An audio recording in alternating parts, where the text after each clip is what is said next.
Friends ನಮಸ್ಕಾರ ಎಲ್ರಿಗೂ welcome back to the channel. ನೀವು ನೋಡ್ತಾ ಇದ್ದೀರಾ news world Kannada channel. So ಈ ವ್ಲಾಗ್ನ ರೆಸಿಪಿ ಜೊತೆ ಸ್ಟಾರ್ಟ್ ಮಾಡ್ತಾ ಇದ್ದೀನಿ. ಸೊ ಈ ವ್ಲಾಗ್ ಮಾಡಿದ್ದಿನ ನಮ್ಮ ಮನೇಲಿ ನಮ್ಮ ಮನೆಯವರು ಬರ್ತ್ಡೇ ಇತ್ತು, ನವೆಂಬರ್ 11th ಮಾಡಿರೋಂಥ ವ್ಲಾಗ್ ಇದು.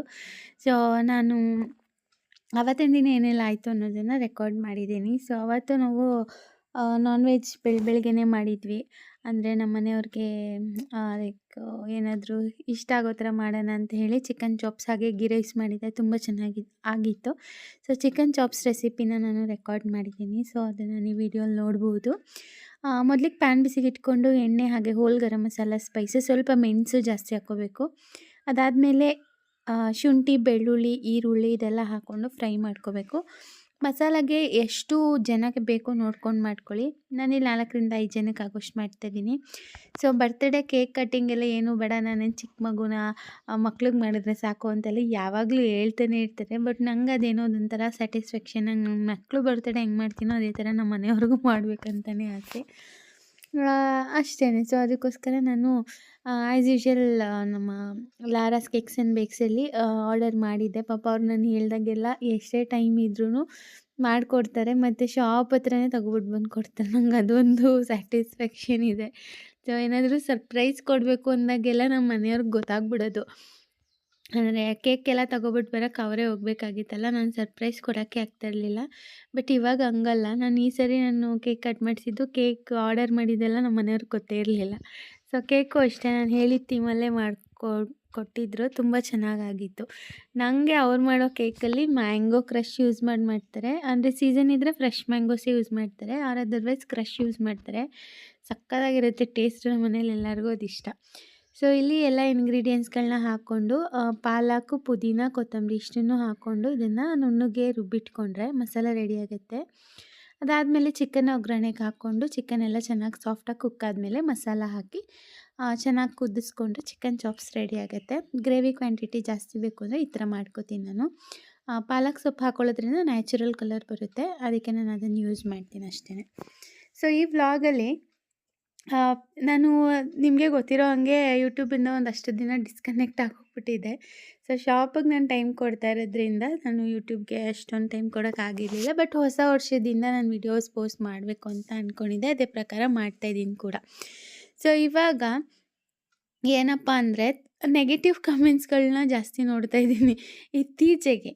ಸೊ ನನಗೆ ನೆಗೆಟಿವ್ ಕಮೆಂಟ್ಸು ಸ್ಟಾರ್ಟಿಂಗ್ ನಾನು ಯೂಟ್ಯೂಬ್ ಮಾಡಿದಾಗ ಸ್ಟಾರ್ಟಿಂಗಲ್ಲಿ ಅಯ್ಯೋ ಯಾರೇನಂತಾರೋ ಏನೋ ಎತ್ತಾ ಅದು ಹಾಕೋದು ಇದು ಹಾಕೋದು ಅಂತ ಅನಿಸೋದು. ನೆಗೆಟಿವ್ ಕಮೆಂಟ್ ಹಾಕ್ಬಿಟ್ರೆ ಏನು ಮಾಡೋದು, ಪದೇ ಪದೇ ಏನು ಚೆಕ್ ಮಾಡೋದು, ಕಮೆಂಟ್ಸು ಹಂಗಾಗಿದೆ ಹಿಂಗಾಗಿದೆ ಅಂತ ಯೋಚನೆ ಮಾಡೋದು, ಹಾಗೆಲ್ಲ ಆಗೋಗ್ಬಿಟ್ಟಿತ್ತು. ಬಟ್ ಇವಾಗ ಏನಾಗ್ಬಿಟ್ಟಿದೆ ಅಂದರೆ ನಾನು ಕಮೆಂಟ್ಸ್ ಚೆಕ್ ಮಾಡೋದಕ್ಕೂ ಟೈಮ್ ಸಾಕಾಗ್ತಿಲ್ಲ, ಅಷ್ಟೊಂದು ಟೈಮ್ ಕಡಿಮೆ ಇದೆ. ಜೊತೆಗೆ ಯಾವಾಗೋ ಒಂದು ಸರಿ ಕಮೆಂಟ್ಸ್ ಚೆಕ್ ಮಾಡಿದಾಗ ನೀವು ಹಾಕೋ ನಿಮ್ಮ ಊಹೆಗಳಿಗೆ, ಅಂದರೆ ನೆಗೆಟಿವ್ ಕಮೆಂಟ್ಸ್ ಯಾರು ಹಾಕ್ತಾರೋ ಅವ್ರಿಗೆ ಮಾತ್ರ ಹೇಳ್ತಾ ಇದ್ದೀನಿ, ನಿಮ್ಮ ಊಹೆಗಳಿಗೆ ಮತ್ತು ನಿಮ್ಮ ಇಮ್ಯಾಜಿನೇಷನ್ಗೆ ನಗು ಬರುತ್ತೆ ಖಂಡಿತವಾಗ್ಲೂ. ಸೊ ನಮ್ಮ ಲೈಫಲ್ಲಿ ಅದು ಆಗಿರಲ್ಲ, ಬಟ್ ನಾವು ಅದನ್ನು ಮಾಡಿರಲ್ಲ, ಅಥವಾ ನಾವು ಅದರಲ್ಲಿ ಇನ್ವಾಲ್ವು ಇರಲ್ಲ. ಸೊ ಅದನ್ನೆಲ್ಲ ನೀವೇ ಇಮ್ಯಾಜಿನ್ ಮಾಡಿಕೊಂಡು ಹಾಕ್ತೀರಾ. ಸೊ ನನಗೆ ನೆನ್ನೆ ಒಂದು ಕಮೆಂಟ್ ನೋಡಿ, ಏನೋ ಶೋಭಾ ಸುನಿಲ್ ಅವ್ರ ಕಮೆಂಟ್ ನೋಡಿ ನಗು ಬಂತು, ಏನಪ್ಪ ಹಿಂಗೆಲ್ಲ ಅಂತ. ಸೊ ಅವ್ರು ಯಾವಾಗಲೂ ಸ್ಟಾರ್ಟಿಂಗಿಂದನೂ ಇದೆ ಅದು. ಬಟ್ ಏನೂ ಮಾಡೋಕ್ಕಾಗಲ್ಲ, ಕೆಲವ್ರಿಗೆ ಲಾಂಗ್ ಟರ್ಮ್ ಡಿಸೀಸ್ ಇದ್ದೇ ಇರುತ್ತೆ. ಸೊ ಅಷ್ಟನ್ನು ಹೇಳೋಕ್ಕೆ ಇಷ್ಟಪಡ್ತೀನಿ. ನೆಗೆಟಿವ್ ಕಮೆಂಟ್ ಹಾಕಿದ್ರೂ ನೋಡೋ ಪೇಷನ್ಸು ಖಂಡಿತವಾಗ್ಲೂ ಇಲ್ಲ. ನಿಮ್ಮ ಅಪ್ರಿಷಿಯೇಷನ್ ಇದ್ದರೆ ಖುಷಿ, ಬಟ್ ಅದು ಕಾಲು ಎಳೆಯೋ ಥರ ಇದ್ದರೆ ಏನೂ ಮಾಡೋಕ್ಕಾಗಲ್ಲ, ನಿಮ್ಮ ವ್ಯಕ್ತಿತ್ವನ ತೋರಿಸುತ್ತೆ ಅಂತ ಹೇಳ್ತಾ ನೆಗೆಟಿವ್ ಕಮೆಂಟ್ಗೆ ನನ್ನ ರಿಪ್ಲೈ ಇದಾಗಿರುತ್ತೆ. ವ್ಲಾಗ್ ಏನು ಪೋಸ್ಟ್ ಮಾಡಿರ್ತೀವಿ ಅದ್ರ ಬಗ್ಗೆ ನಿಮ್ಮ ಅಭಿಪ್ರಾಯ ಹೇಳೋದು ತಪ್ಪು ಅಂತ ನಾನು ಹೇಳ್ತಾ ಇಲ್ಲ. ಅದ್ರ ಬದಲು ಪರ್ಸ್ನಲ್ಲಾಗಿ ತುಂಬ ಲೋ ಲೆವೆಲ್ಗೆ ಹೋಗೋದು ಇದು ಒಂಥರ ಏನಂತಾರೆ ನಾನ್ಸೆನ್ಸ್ ಅಂತಲೇ ನಾನು ಹೇಳ್ತೀನಿ. ಸೊ ಅಷ್ಟೊಂದು ಫ್ರೀಯಾಗಿ ಕೂತಿರ್ತೀರಾ ಅಂತ ನಾನು ಯೋಚನೆ ಮಾಡ್ತೀನಿ. ಹಾಗಂತ ನಾನು ಎಲ್ಲ ಕಮೆಂಟ್ಸು ಓದಲ್ಲ ಅಂತ ಅಲ್ಲ, ಕೆಲವೊಂದಷ್ಟು ಕಮೆಂಟ್ಸ್ನ ಇಗ್ನೋರ್ ಮಾಡ್ತೀನಿ ಅಷ್ಟೇ. ಸೊ ಅಷ್ಟೇ ಗೈಸ್, ಇದ್ರ ಬಗ್ಗೆ ನಾನು ಹೇಳಬೇಕಾಗಿತ್ತು ಅಂದರೆ ತೀರಾ ಈ ಒಂದು ಹೊಸ ವರ್ಷ ಆದಮೇಲೆ ಹಾಕಿದ ಬ್ಲಾಗ್ಸ್ಗಳಿಗೆ ಅದು ನಾನೇನು ಅದ್ರ ಬಗ್ಗೆ ಏನು ಜಾಸ್ತಿ ಹೇಳೋಕ್ಕೆ ಹೋಗಿಲ್ಲ. ಏನು ವ್ಲಾಗ್ ಇರುತ್ತೆ ಅದನ್ನು ಪೋಸ್ಟ್ ಮಾಡಿದ್ದೀನಿ. ಅದರಲ್ಲಿ ನೆಗೆಟಿವ್ ಆಗಿ ಹುಡ್ಕೋಂಥದ್ದು ಏನಿತ್ತು ಅಂತ ನನಗೆ ಕಾಣಿಸ್ಲಿಲ್ಲ. ಸೊ ಅದಕ್ಕೆ ನಾನು ಇದನ್ನು ಹೇಳಬೇಕು ಅನಿಸ್ತು, ಹೇಳಿದೆ. ಯಾರಿಗಾದ್ರೂ ಬೇಜಾರಾಗಿದ್ದರೆ ಒಳ್ಳೆ ಕಮೆಂಟ್ಸ್ ಹಾಕೋರ್ಗೇನಾದರೂ ಬೇಜಾರಾಗಿದ್ದರೆ ಸಾರಿ.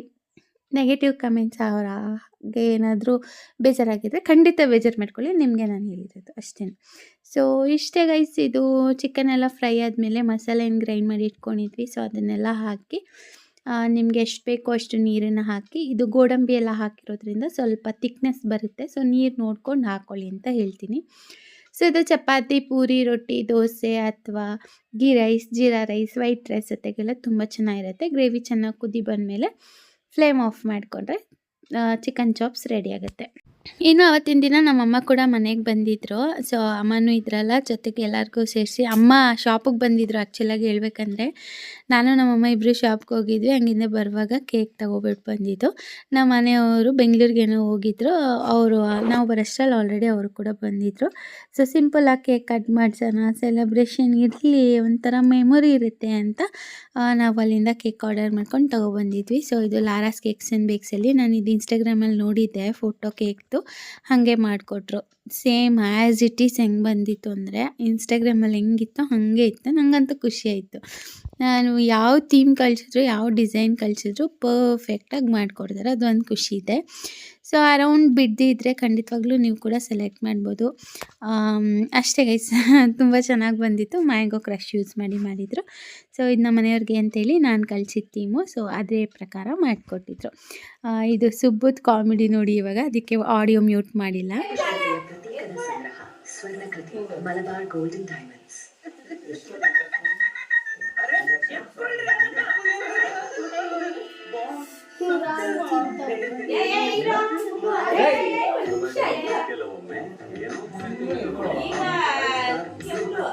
ಈ ಟೀ ಮತ್ತು ಗ್ರೇವಿಯ ಕಠಿಣ ಕಲೆ ಹೋಗೋದಿಲ್ಲ.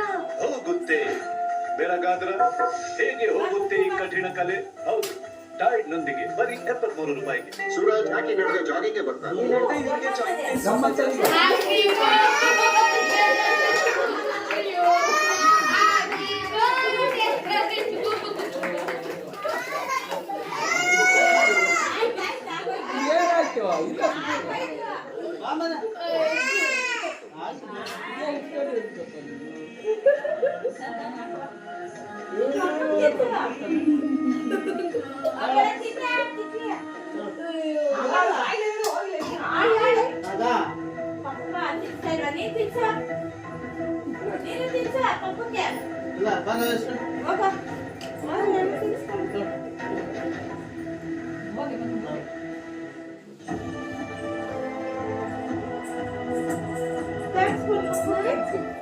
ಸೆಕ್ಯೂರಿಟಿ ಮ್ಯಾನ್ ಯಾರು? ಅದೇ ರೀ, ನಮ್ಮ ಮನೇಲಿ ಕೆಲಸ ಮಾಡ್ತಿದ್ರಲ್ಲ ಅವರು. ಪ್ರೀವಿಯಸ್ ವ್ಲಾಗಲ್ಲಿ ಹೇಳ್ದಂಗೆ ಸುಬ್ಬುಗೆ ಪಟಾಕಿ ಅದೆಲ್ಲ ತುಂಬಾ ಭಯ. ಸೊ ಅವನು ಈ ಸ್ಪಾರ್ಕಲ್ನ ಪಟಾಕಿ ಅಂದ್ಕೊಬಿಟ್ಟಿದ್ದ. ನೋಡ್ಬಿಟ್ಟು ಅವ್ನಿಗೆ ಅವ್ರ ಪಪ್ಪನ ಬರ್ತಡೆಗೆ ಕ್ಲ್ಯಾಪು ಮಾಡಬೇಕು, ಜೊತೆಗೆ ಅದಕ್ಕೆ ಭಯನೂ ಪಡಬೇಕು. ಎರಡೆರಡು ಕನ್ಫ್ಯೂಷನಲ್ಲಿ ಪಾಪ ಕಿರ್ಚೋದು ಕ್ಲ್ಯಾಪ್ ಮಾಡೋದು, ಕಿರ್ಚೋದು ಕ್ಲ್ಯಾಪ್ ಮಾಡೋದು ಹಂಗೆ ಮಾಡ್ತೈತಲ್ಲಮ್ಮ ನೀನು. ಸೊ ಹಾಗೆ ಎಲ್ಲರಿಗೂ ಕೇಕ್ ಕಟ್ ಮಾಡಿ ಕೇಕ್ ತಿನ್ನಿಸಿ ಸಿಂಪಲಾಗಿ ಬರ್ಡೇ ಸೆಲೆಬ್ರೇಟ್ ಮಾಡಿದ್ದೀವಿ. ಸೊ ಈ ವರ್ಷ ನಾನು ಸ್ಪೆಷಲಿ ನಮ್ಮ ಮನೆಯವ್ರಿಗೆ ಏನೂ ಗಿಫ್ಟ್ ಕೊಟ್ಟಿಲ್ಲ. ಸೊ ನೋಡೋಣ, ನೆಕ್ಸ್ಟ್ ಇಯರ್ ಶಕ್ತರಾಗಿದ್ದರೆ ಖಂಡಿತವಾಗ್ಲೂ ಕೊಡ್ತೀನಿ. ಈ ಇಯರ್ ನಾನು ಶಾಪ್ಗೆ ಇನ್ವೆಸ್ಟ್ ಮಾಡಿಬಿಟ್ಟೆ ನಾವು ಕಂಪ್ಲೀಟಾಗಿ ಸುಸ್ತಾಗಿ ಹೋಗ್ಬಿಟ್ಟಿದ್ದೀವಿ. ಸೊ ಅದಕ್ಕೆ ಸೆಲ್ಫ್ ಗಿಫ್ಟ್ ಆಗಲಿ ಮ್ಯೂಚುವಲ್ ಗಿಫ್ಟ್ ಆಗಲಿ ಯಾವುದೂ ಇಲ್ಲ. So next year for sure. ಮತ್ತು ಈ ಇಯರ್ ಇರುವಂಥ ಕೆಲವೊಂದಷ್ಟು ಆಸೆ ಆಕಾಂಕ್ಷೆಗಳನ್ನ ಫುಲ್ಫಿಲ್ ಮಾಡ್ಕೋತೀವಿ ಅಂತಲೇ ಹೇಳ್ತಾ, ಸೊ ಈ ವ್ಲಾಗ್ನಲ್ಲಿಗೆ ಎಂಡ್ ಮಾಡ್ತಾಯಿದ್ದೀನಿ. ನಮ್ಮ ಮನೆಯವರ simple birthday celebration vlog. So ತುಂಬ ಸಿಂಪಲಾಗಿ ಮಾಡಿದ್ರು ನಮ್ಮ ಮನೆಯವ್ರಿಗೆ ಖುಷಿ ಇತ್ತು. ಲೈಕ್ ಅವ್ರು ಬೇಡ ಅಂದಾಗ ನಾನು ಮಾಡಿದ್ರೆ ಅವ್ರಿಗೆ ಏನೋ ಒಂಥರ ಸರ್ಪ್ರೈಸ್ ಫೀಲ್ ಆಗುತ್ತೆ. ಸೊ ಅದೇ ಥರ ಮನೇಲಿ ಎಲ್ಲರೂ ಇದ್ವಿ, ಎಲ್ಲರೂ ಸೇರಿ ಕೇಕಲ್ಲಿ ಕಟ್ ಮಾಡಿಸಿದ್ದು. ಅಮ್ಮನೂ ಇದ್ರ ಜೊತೆಯಲ್ಲಿ ಅವ್ವ, ಮಾವ, ಅಮ್ಮ ಎಲ್ಲರೂ ಇದ್ದರು. ಸೊ ಕೆಳಗಡೆ ಮನೆಯಲ್ಲೇ ಕೇಕ್ ಕಟ್ ಮಾಡಿದ್ದು. ಕೇಕೆಲ್ಲ ಕಟ್ ಆದಮೇಲೆ ಎಲ್ಲರೂ ದೊಡ್ಡವ್ರ ಕಾಲು ಬಿದ್ದು ಆಶೀರ್ವಾದ ತಗೊಂಡು ಆವತ್ತಿನ ದಿನನ ಎಂಡ್ ಮಾಡಿದ್ದೀವಿ. ಸೊ ನಾನಂತೂ ಎವ್ರಿ ಇಯರ್ ನಮ್ಮ ಮನೆಯವ್ರಿಗೆ 12 ಗಂಟೆಗೆ ಬರ್ಡೇ ವಿಶ್ ಮಾಡ್ತೀನಿ. ಬಟ್ ನಮ್ಮ ಮನೆಯವರು ಒಂದೊಂದು ವರ್ಷ ಮರ್ತೋಗ್ಬಿಡ್ತಾರೆ ಅಷ್ಟೇ. ಸೊ ಇದಾಗಿತ್ತು ಇವತ್ತಿನ ವ್ಲಾಗ್.